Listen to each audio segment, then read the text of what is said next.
स्वागत है आप सभी का आपके अपने चैनल दिव्य सॉल्यूशन। मैं आपका अपना जेपी नायक। श्री गणेशाय नमः। गुरुर् ब्रह्मा गुरुर्विष्णु गुरुर्देवो महेश्वराय गुरुर् साक्षात परब्रह्म तस्मै श्री गुरुवे नमः। कैसे हैं आप सब? आप स्वस्थ रहें, मस्त रहें और व्यस्त रहें और अपना ध्यान रखें। आज की टिप्स, जिस घर में पूर्णिमा को प्रति माह पूर्णिमा को कुल की देवी या देवी देवता, पितृ, इष्ट का पूजन व रामायण या श्रीमद् भागवत गीता का पाठ होता है वहाँ उस घर में अकाल मृत्यु व असाध्य रोग कभी नहीं होता।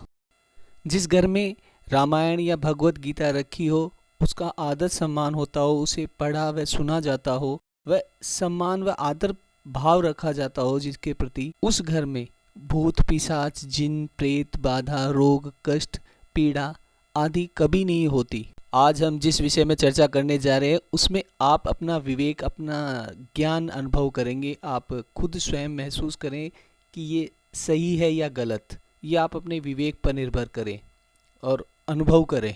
इस ब्रह्मांड में सब कुछ भौतिक व अभौतिक सब कुछ आयामी है। आयाम व डायमेंशन पर निर्धारित बना हुआ है।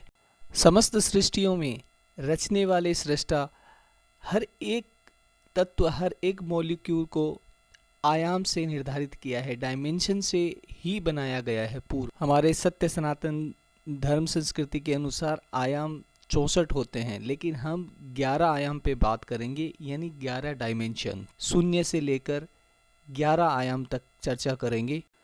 वाई थ्योरी और एम थ्योरी में बताया गया है। कुछ शोधकर्ता 11 तो कुछ शोधकर्ता 16 बताते हैं। तो चलिए चर्चा करते हैं आयामी दुनिया की। एक आयाम जिसमें एक ही दिशा में जाया जा सकता है, ऊपर नीचे। दूसरा आयाम जिसमें ऊपर नीचे व दाएं बाएं जाया जा सकता है। हम रहते हैं 3 डायमेंशन दुनिया में। 3 डायमेंशन में हम आगे पीछे, ऊपर नीचे और दाएं बाएं जा सकते हैं। 2 आयामी दुनिया जिसे हम टीवी या टेलीविज़न या मोबाइल में दिखने को 3D जैसा लुक हो सकता है, लेकिन वो एक्चुअल में 2D ही होता है।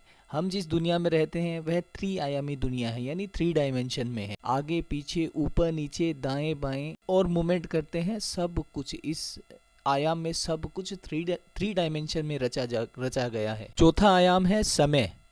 समय से सब कुछ बंधा है। हम जो 3 आयामी दुनिया है उसमें हम पीछे से आगे जा सकते हैं, आगे से पीछे नहीं जा सकते। समय में सब कुछ बंधा है। हमारी दुनिया 3 से 4 आयाम तक जीवन व जीव जंतु या जीव जगत सब कुछ समाया है। इसी तक सीमित व सामान्यतः निर्धारित है या सीमित है। चौथा आयाम जिसे समय कहा गया है, समय कहते हैं, वह अनुभव व ज्ञान किया जा सकता है, लेकिन उसे रोका नहीं जा सकता। वह अपनी ही गति से चलता जाता है और सभी जीव जगत को अपने अंदर समेटे हुए है, बांधे रखता है। सभी की जीवन चक्र इसी से बंधा हुआ है। दुनिया 3 या 4 आयामी दुनिया इसी में सीमित है और बंधी हुई है। हम एक ही समय में 2 काम नहीं कर सकते, लेकिन अगर 4 डायमेंशन से आगे जाया जाए तो हम एक ही समय में 2 काम कर सकते हैं। अगर समय की ट्रेवलिंग की जाए तो एक ही व्यक्ति एक ही समय में कलाकार भी बन सकता है और इंजीनियर या डॉक्टर भी बन सकता है। हमारी 3 आयामी दुनिया को यदि समय को नियंत्रण किया जा सके या समय को कंट्रोल किया जा सके या रोका जा सके या अपने ही तरीके से समय को चलाया जा सके, तो यकीन मानिए आप वो सब कुछ कर सकते हैं। समय में आना जाना, आगे पीछे, जो कुछ भी करना चाहते हैं, जो भी आपने कल्पना कर रखी है, उस जीवन को आप जी सकते हैं और ये संभव है। आप कहेंगे ये क्या बचपना है? बचपना नहीं, वास्तविकता है। केवल जानना है। हम सब समय से बंधे हुए हैं। समस्त जीव जगत समय से बंधा हुआ है। ये हमारी 3 आयामी दुनिया तक सीमित है।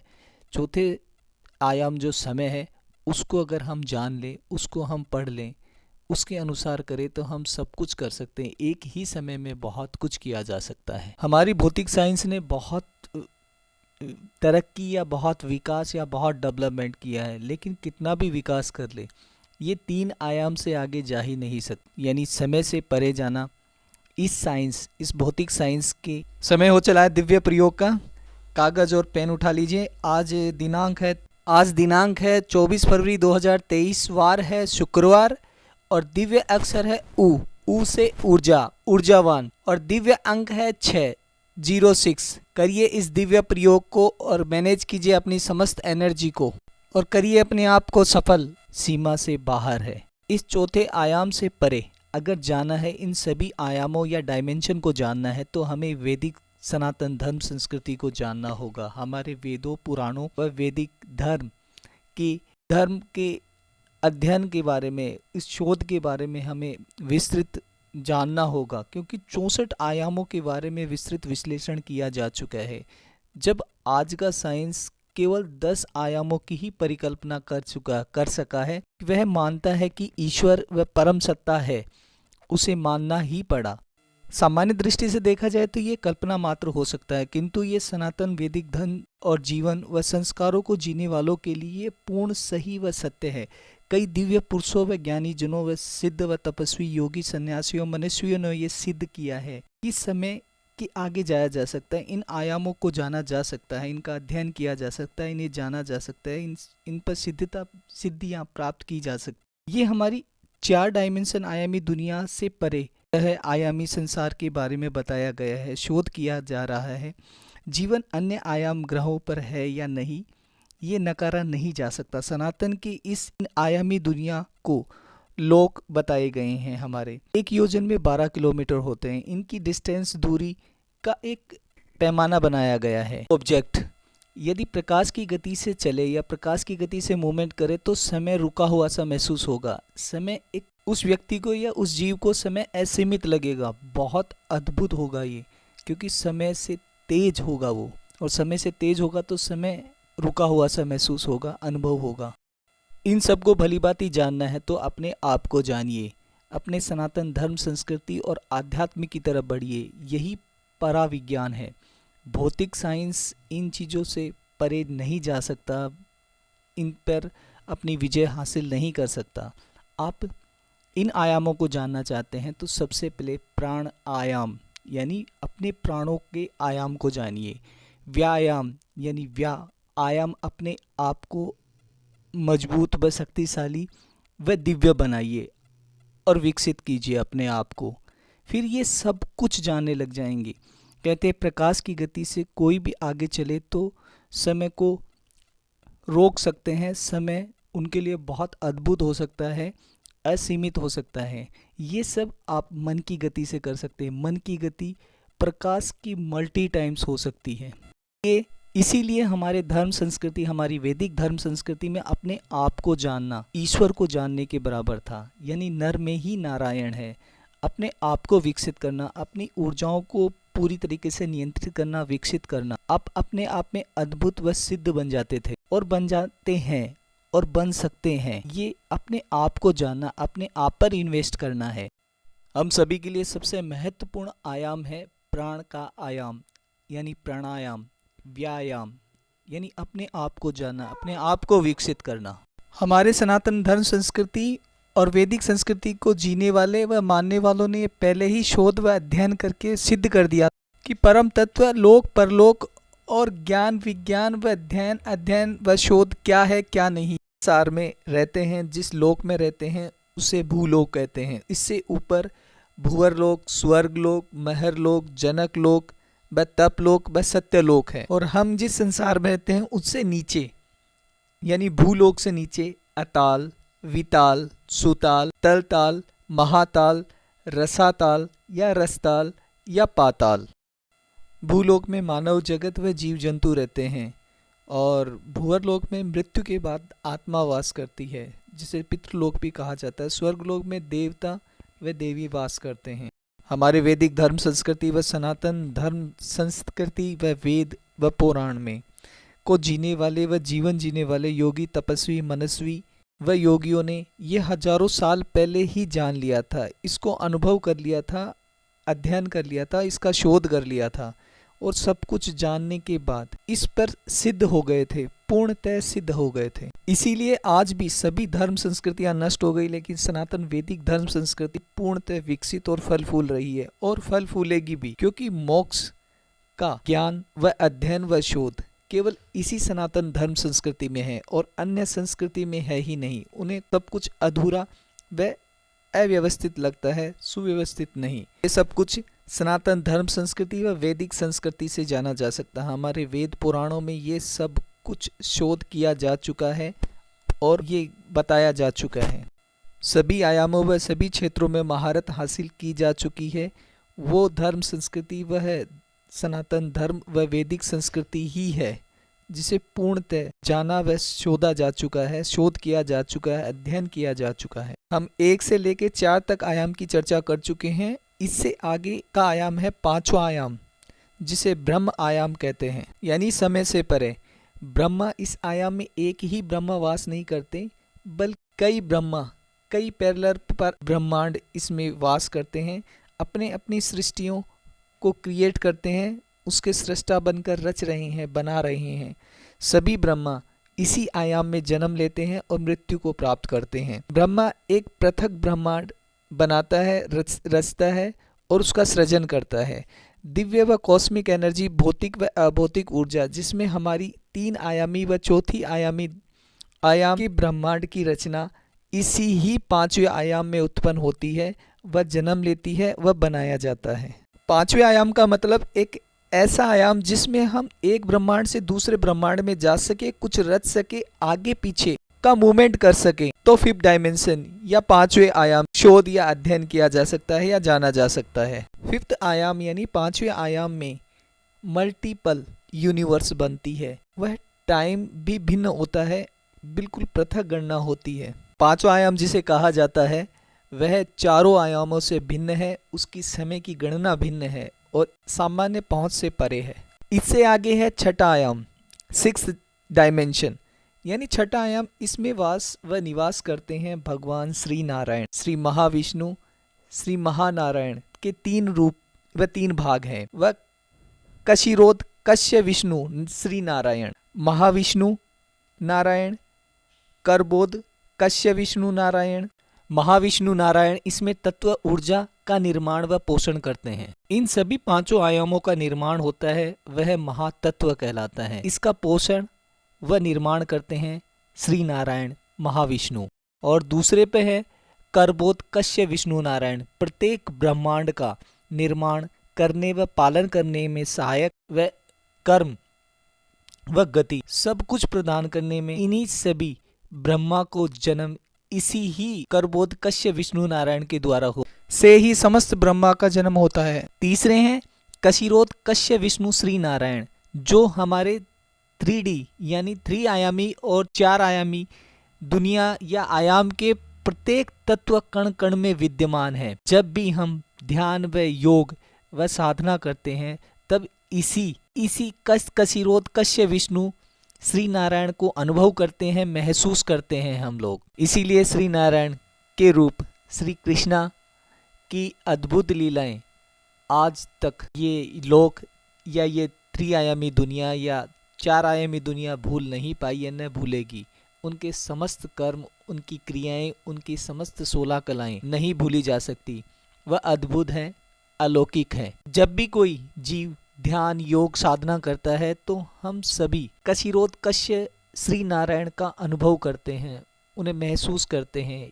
हम सब इसका ज्ञान अनुभव कर लेते हैं तो स्वयं को जानना व परम तत्व को जानना, जीव जगत को जानना, सृष्टि व सृष्टा को जानना, भौतिक अभौतिक और माया जगत से बाहर आना, ये सब योगी तपस्वी ज्ञानी जन का यही लक्ष्य, ये ध्येय होता है कि वे स्वयं को जानना व नारायण को जानना, उनकी अनुभव होने लग जाती है। इसीलिए कहा गया नर में ही नारायण, क्योंकि नर में नारायण का सूक्ष्म रूप विद्यमान है। तभी सभी योगी जन, तपस्वी, मनस्वी व योगी जन या सिद्ध पुरुष अपने भीतर ही परम तत्व, परम ऊर्जा व परमात्मा को अनुभव करने लग जाते हैं। ये वास्तविकता है। 6ठे आयाम के बाद में अति महत्वपूर्ण आयाम होता है 7वां आयाम, जिसे सत्य आयाम, परम आयाम भी कहते हैं, ब्रह्म ज्योति या ज्योति पुरुष भी कहते हैं।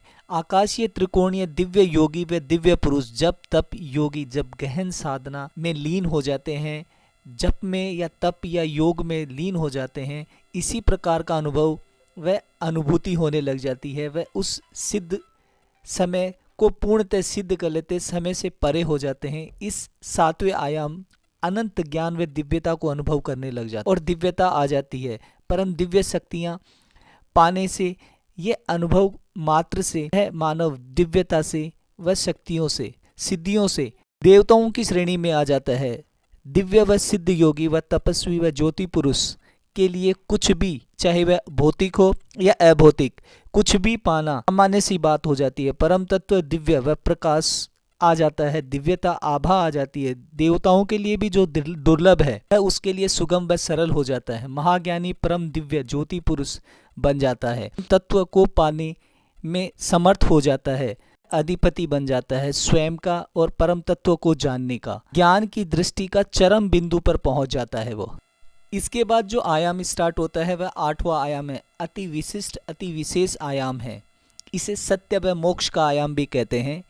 8वां आयाम कैलाश पर्वत है। इस 8वें आयाम में भगवान सदाशिव और शिव शक्ति भौतिक सूक्ष्म रूप में रहते हैं, जिसे हम सभी भोले शंकर, आदि योगी, महादेव आदि नाम से जानते हैं। वह इसी आयाम में, इस 8वें आयाम में अति सूक्ष्म रूप में सदाशिव, आदि शक्ति और महादेव के रूप में विद्यमान रहते हैं। इस आयाम का मुख्य कार्य इन 7 आयामों का संतुलन व नियंत्रण करना है। इन्हें ऊर्जावान व शक्ति से संचालित व नियंत्रण करने का कार्य इसी 8वें आयाम का है। इसका नियंत्रण व संतुलन सदाशिव का सूक्ष्म रूप आदिशक्ति माँ आदिदेव सदाशिव करते हैं। इन समस्त 7 आयामों को संतुलित करने के लिए सदाशिव अपने सूक्ष्म रूप में आदिशक्ति व सदाशिव के रूप में रहते हैं, विद्यमान रहते हैं, नियंत्रित व संतुलित करते हैं। सभी तपस्वी, योगी, सन्यासी, मनस्वी, ऋषि, ज्ञानी जन सभी सदाशिव को पाना चाहते हैं, उनके दर्शन पाना चाहते हैं, उनसे आशीष पाना चाहते हैं। सभी कई कल्प, कई जन्म के जब तब ध्यान योग में लगा देते हैं। चाहे देव, असुर, नाग, किन्नर, यक्ष, मानव, समस्त जीव जगत सदाशिव को ही पाना व उन्हें उनका आशीष पाना चाहते हैं। समस्त सिद्धियां, शक्तियां, भौतिक व अभौतिक, परम तत्व, सत्यलोक, तपलोक, सभी लोक के जीव व परम दिव्य दर्शन पाकर अपने आप को धन्य करना चाहते हैं, अपने आप को मोक्ष तक पहुंचाना चाहते हैं। इसीलिए इस 8वें आयाम को मोक्ष का द्वार या मोक्ष का आयाम कहा जाता है। साक्षात परम शिव सदाशिव इसमें योग व तप व ध्यान मुद्रा में रहते हैं। इसके बाद में 8वें आयाम के बाद में 9वां आयाम स्टार्ट होता है। इसे वैकुंठ धाम या इसे नारायण धाम या वैकुंठ धाम कहते हैं। इसमें समस्त प्रकार की सिद्धियां व सुख, तत्व ऊर्जा या मोक्ष पाने का एक आयाम है। परम आत्मा या परमात्मा में मिलना या समा जाना ही मोक्ष है। प्रत्येक आयाम का निर्माण इसी आयाम से होता है। इस आयाम में मोक्ष की प्राप्ति से जीव इसी आयाम में आता है और इसको प्राप्त करता है। समस्त सिद्धियां, भौतिक व अभौतिक ज्ञान यहाँ आके शून्य हो जाता है। इसके बाद आयाम 10वां आयाम है, जो शून्य आयाम या मोक्ष या मुक्ति का आयाम बोलते हैं, जिसे सभी तपस्वी, योगी, मनस्वी, सन्यासी जिसे पाना चाहते हैं, सभी कल्पों में अनंत जन योग, जप, तप, ध्यान, योग लगा देते हैं इसे पाने के लिए। परम तत्व परमात्मा में विलीन व समा जाने के लिए चीज हर एक कण में परम तत्व है, परमात्मा है। तत्व में परमात्मा और परमात्मा में तत्व विलीन हो जाता है, शून्यता को प्राप्त कर जाता है, सभी कुछ नियंत्रित करता है, कुछ भी शेष नहीं रहता, सब कुछ पाया जा सकता है अति सुगमता, अति सरलता से। सभी सिद्धियां, सब कुछ एकमात्र सामान्य सी बात हो जाती है। परम तत्व परमात्मा में विलीन होने के बाद में कुछ भी शेष नहीं बचता। सिद्ध व पुरुष व दिव्यता को पाने के लिए योगी, तपस्वी, सन्यासी, मनस्वी, ज्ञानी जन व योगी जन सभी इस आयाम में परम तत्व परमात्मा को पाना चाहते हैं। उसके आगे समस्त सिद्धियां, सब कुछ नगण्य हो जाती है, शून्य हो जाती हैं। वह सब कुछ पा लेता है, भौतिक अभौतिक सब कुछ। उसके लिए कुछ भी असंभव नहीं होता, सब कुछ संभव हो जाता है, सब कुछ सामान्य होता है। अगला आयाम है 11वां आयाम। ये वह आयाम है, वह डायमेंशन है, वह लोक है जहाँ परम सदाशिव व परम नारायण, जहाँ परम तत्व निवास करते हैं, जहाँ महायोगी सदाशिव जो अनंत है, जो समस्त आयामों व समस्त भौतिक व अभौतिक समस्त आयामों के जनक हैं, जहाँ अनंत आयाम बनते व बिगड़ते रहते हैं, जिन्हें बनाया व संतुलित किया जाता है। सर्वस्व है जहाँ शून्यता और अनंतता विद्यमान रहती है, जहाँ परम तत्व परमात्मा निवास करते हैं। पर ब्रह्म परम तत्व जहाँ साकार व निराकार एकाकार हो जाते हैं। निराकार पर ब्रह्म सदाशिव अजन्मे सर्वेश्वर, जो समस्त भौतिक व अभौतिक सिद्धियां व तत्वों को चलायमान व उसमें ऊर्जावान बनाए रखने के लिए, उसे शक्ति